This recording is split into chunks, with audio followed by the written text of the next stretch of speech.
Britain sells bicycles around the world. In one Midland factory, they make 6 every minute, in another 3 a minute, in yet another 5. In all, 10,000 cycles every day. Last year, over 3.5 million, a new production record.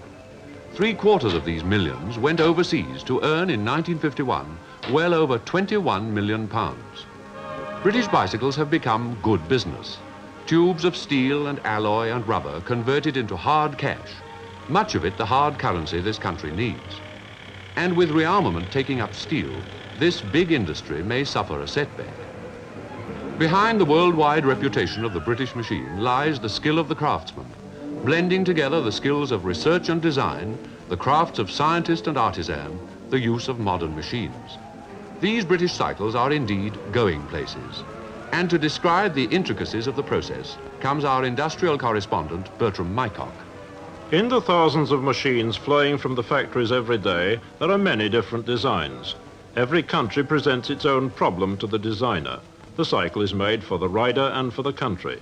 Perhaps it's for the jungle tracks of Malaya or the city streets of the United States, for people as diverse as the Indian in his flowing dhoti and the policeman in Brazil. So we have here some examples of the different types of machines in production. In the Middle East, they want a double-top tube. Everywhere from Greece to Arabia, and in the West Indies too, they believe it gives greater strength. Canadians like the back pedal brake, so the model on the left here has no levers on the handlebar. Then not every country has the smooth roads of Britain, so balloon tires are seen on some of the export machines. In the foreground here we have the American model, low with wide handlebars, becoming quite popular over there. Beside it on the right, a taller machine for the sweeping robes of the tropics. For Cyprus, there's the flat handlebar to take a sack or a basket of fruit. Eastern dress and customs and a Western invention can in fact be made to fit.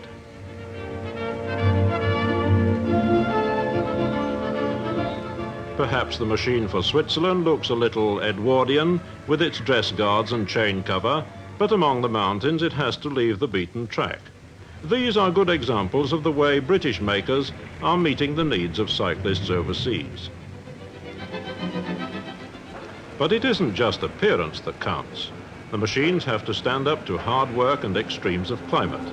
So makers put sample bikes through bench tests, each reproducing the worst treatment the machine is likely to get. Here a complete cycle takes its road test in the workshop.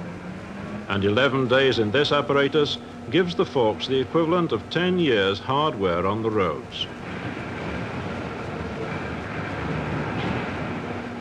Then there's climate.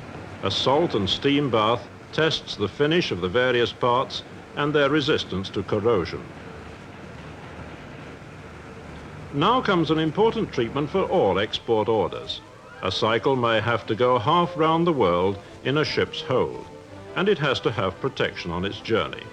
Frames are wrapped with paper tape and wheel rims are brushed with grease. And now on to the packing. Some importers want each machine in a separate carton, such as this one bound for New York.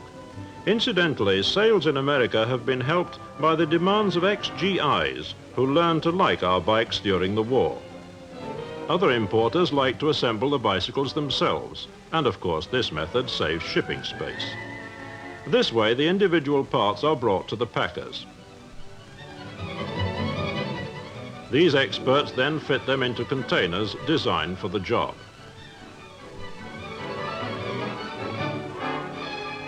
So cycles from British factories go all over the world. Malaya is the best market, spending nearly £3 million on British cycles last year. Brazil was next and the United States third. And of course, both these mean dollars for Britain, about 7 million in 1951. The British cycle is to be found on every continent. Two-wheeled exports are big business and good business for Britain, selling cycles around the world.